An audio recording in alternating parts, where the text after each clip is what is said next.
black Roadmaster grill. Gotta get rid of it. People yelling at dogs. Gotta do it. This bike, watch what we're gonna do with this. Excuse the noise in the background. I live with freaking psychos that yell at dogs all day. Got puppies, some idea with that. When I got this gigantic hella light, I found it in a repo or trash dumpster. I don't know, something. I can make a mount off that though. I was trying to figure out what was wrong with it. It worked and then it didn't. The bulb looked fine, but the solder joints in the H3 bulb, they cracked. I tried to resolder them, wasted an hour.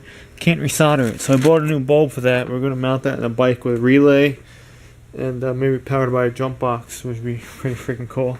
So you can ride around there, 130 watts.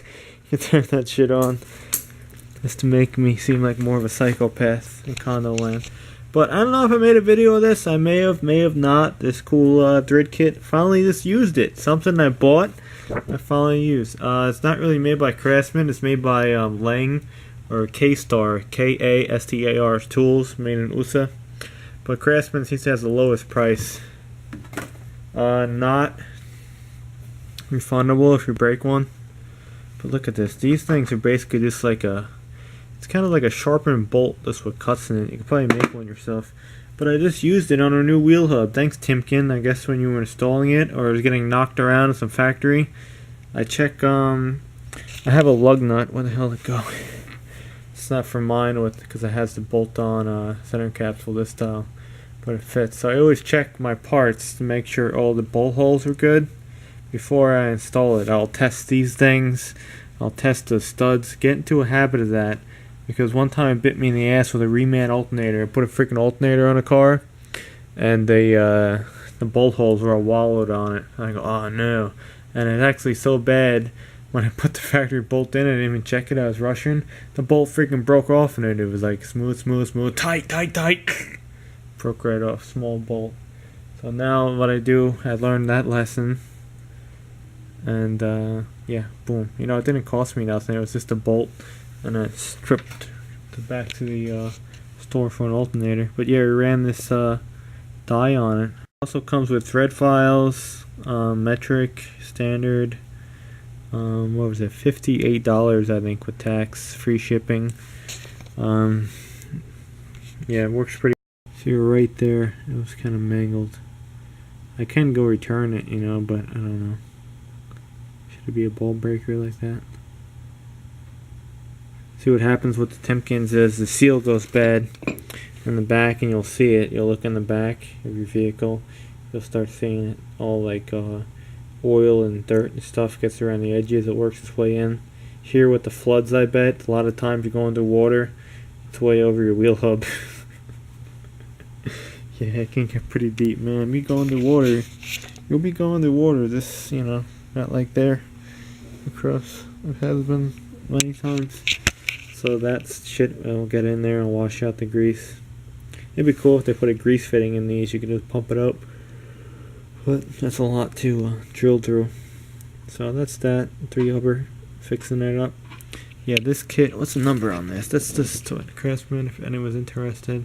Again, made by Lang Tools or Craftsman. That's your number. I don't know. Works pretty good. Just need a tap and die set. And someone was asking me, hey, can you even fit another toolbox in here? Yes. I have one that size inside. And I could have fit one right here next to this machine. I moved this whole act down. I get rid of the milk crates. I get rid of this. I can fit one right here. It'll be tight against the car. So it'll come out about this much. But it will fit. Because they're only about 20 inches, I believe, depth. So I could over there. And I could put the welding cart on top of the toolbox, like on the flat spot. I can fit it. But just another thing to move whenever that day comes. So let's go chase the rest of our shit. And yeah, I guess the studs. I thought they were 14 by 175 or 175. They're 14 by 1.5 in a Chevy, and they use the same lug studs since the 88-98 truck, I believe, all the way up to current. They're still the same. I thought it was a roach over there. It's roach season soon. Alright, so let me find where I lost this thing in this crappy working area, and we'll be on our way. Then we're just using the thread file. This really works really well. I'm impressed with this kit. Again, this is just something like the other shit I just buy that I never think I'll use, but came in handy. I think what we might do is you might chase the bolts that come out of here too, because they're gonna have a Loctite over them. I guess that's how you do it. You match up the thread pitch to the where it fits. Just go like that, nice and easy. It definitely fixed up this one good. Just in the rough spots, you can go all around. Pretty freaking cool. It's coming out really nice. We ain't gonna go crazy, but we fixed it.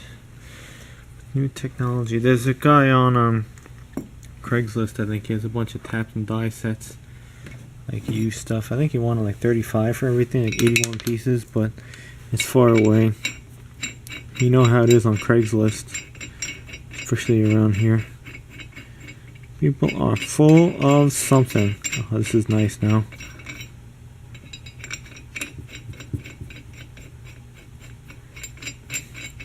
And I ran a chaser through the lug nut too. This is really good to do on the rear studs on your vehicle if it's like rear-wheel drive. And you get a solid axle, because those are ones that, you know, not really replacing unless you break it or you change the whole axle out, and an axle comes with new studs. Now the front you change all the time, because you get the rotors, you know, that come with the studs, no one's screwing with them. The wheel hubs, if this style. But the rear, you know, that's on there for a long time. I know a couple of them are like my pickup, and these cars, not so hot. So next time we had the wheels off, we will do that. And it doesn't, what are you really accomplishing? You know, the lug nut still goes on and everything, but I'm thinking maybe you'll get like a little more accurate torque, you know, when you are torquing your wheels, if you're into that.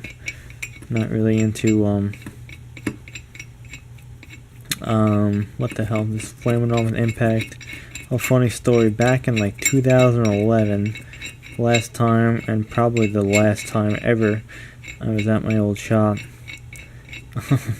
My friend was there, and I'm working on the truck, and I'm like, yo, you got a torque wrench? He's like, really? He's like, I knew you probably asked that. And then this new kid, I don't even know who the hell he was. He played someone, and he was like, torque wrench? What? Who is this kid? This kid's crazy. But the other kid knew, because he uses it, you know, on stuff, and he knew how I am. So it was funny. Use a torque wrench, buddy. I wouldn't use it. I would use a torque stick if I was in the shop, but definitely not on my own vehicle. I'd use a torque wrench. Even that's not full roof. That worked though. That's freaking awesome. So that's that. Yeah, cool kit. I don't know if you're into it. Maybe. If you break one, you're SOL, but you can contact, I don't think Craftsman will sell it to you, but Lang probably will, or K-Star. Contact them, they'll probably sell it to you for $1 or something. You figure 48 piece, it's, you know, $50. I figure each one, you know, what are they going to get you for replacement? Maybe $3 max. I don't know, hopefully it's not much more than that. So that's that, pretty cool. And yeah, it came in handy to fix that. Check that shit. Just don't wham it on. And save your old ABS sensor too. Carefully try to remove it. They have cool magnets in them too. You can take those apart and reuse the magnets. They're really good for welding. That's what I was using. I was trying to weld a nut to that. She might be using that again. I don't know if we're gonna get to that before it gets hot, but I'd really like to do that manifold bolt on that piece of shit truck. Why am I bothering with it? I don't know. But I just figure if I ever have to drive it or go somewhere in it, even if it's around the block, and I don't gotta deal with the problems on it, it'll make me happy. Like the sagging headliner and a pop pop pop pop pop exhaust noise and a brr, brr, brr, brr, brr. And what else? Leaking shit, smelling gear oil as it gets hotter, slinging grease out of the CV, you know, stuff like that. It'll be alright. Oh, a funny thing too is I wonder why I do this stuff some days.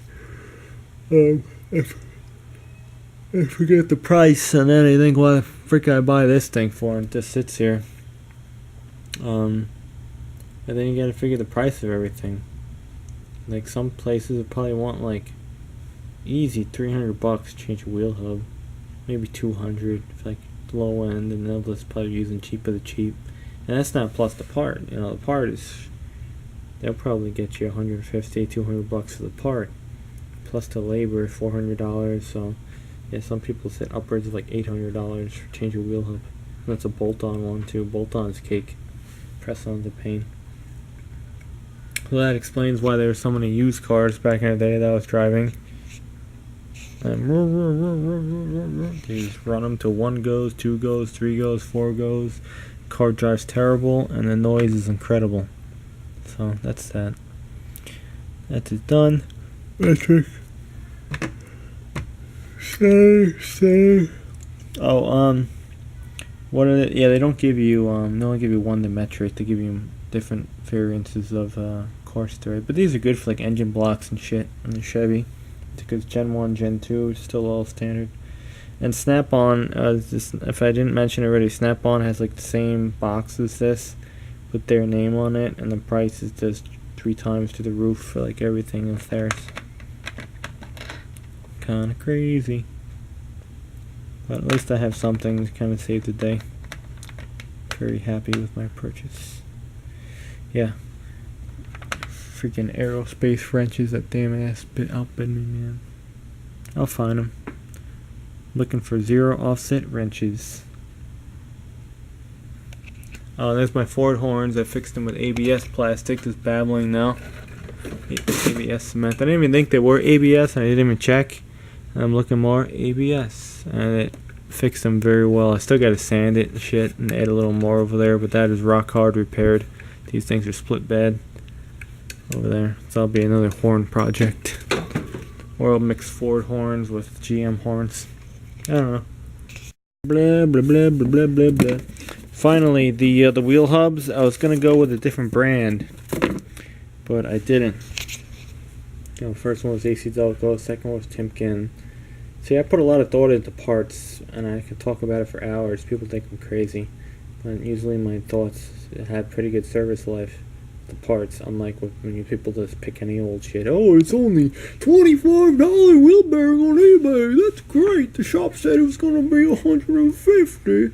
I got it for $20. I'm not kind of those kind of people. So anyway, Moog, China. I think SKF might be China too, or another country like Pakistan, India, something weird like that. Yes, Timken is still USA, so USA product, you know, I'm gonna go with it.